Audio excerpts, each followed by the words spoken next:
So now our sound is actually starting to resemble a good metallic dubstep bass, but it's still pretty plain and vanilla. So let's go over to the effects to spice things up. And right off the bat, I'm going to turn my master down a bit just so we don't clip accidentally. The first effect we're going to throw on is going to be a distortion. We'll set this to be the first effect in the rack. And I'm going to set this to be a hard clip. Now let's turn up the drive and see if we can get a nice sound.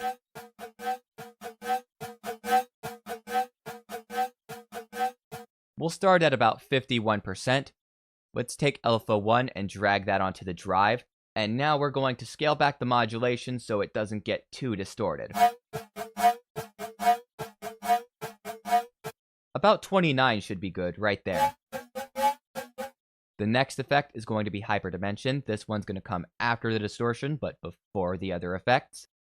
And right off the bat, I'm going to just take the mix and scale it back a bit because as it is, this sound is just too saturated. So let's take the mix and scale that back. I like it right about here at 36%.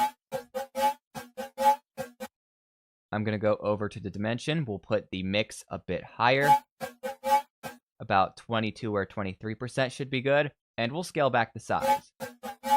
You want something pretty small here, so let's go way down to the left. We'll go for 7%. That sounds pretty good right there. Now I'm going to go over to the delay. We're going to put this up after the hyperdimension and the distortion, but before these other effects. I'm going to turn BPM off, and I'm going to turn link on, so the left and right channels have the same delay time. And what we're going to be doing here is a very common technique that sounds really cool with a lot of dubstep basses. We're going to have a very fast delay rate, where it repeats the sound in a very fast speed, and it creates a tone. So let's start by putting the feedback up so we have more of a noticeable delay echo sound. I like it at about 60% right there. We don't want the delay to be too loud, so we'll go over to the mix and we'll scale that back a bit to about 21% right there. And now I'm going to go over to the delay speed. We can use either the left or the right. It doesn't matter because they both control each other.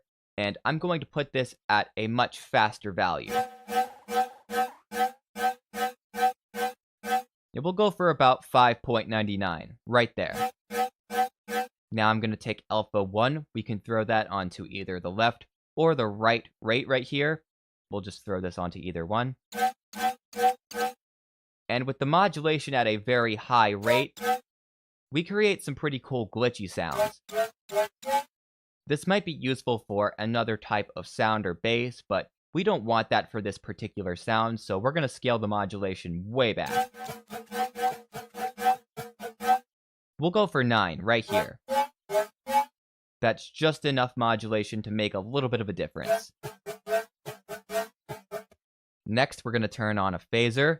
Let's set the rate to be down at 0 Hz, so we've got a totally static phaser we can control with our LFO instead of a BPM or a fixed rate.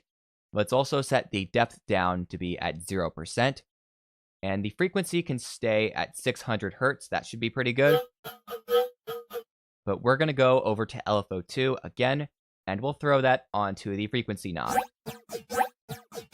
And once again, we'll scale that modulation back quite a bit.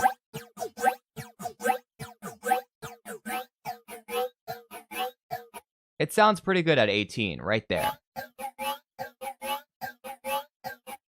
And with the phaser on 100% mix right here, it sounds like the sound's being played underwater, and that's not what we want. We want just a little bit of phaser. So once again, we're going to scale the mix back. 37% should be good.